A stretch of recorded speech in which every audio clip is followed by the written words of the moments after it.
sir ਜੀ ਕਿਸੇ ਨੂੰ ਫੋਨ ਕਰੋ ਓਏ ਇੱਧਰ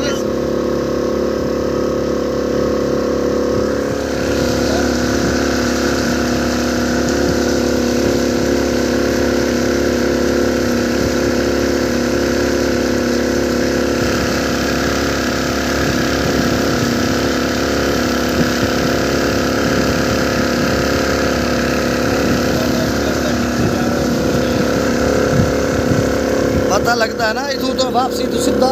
सीधा लाके जाओ वापस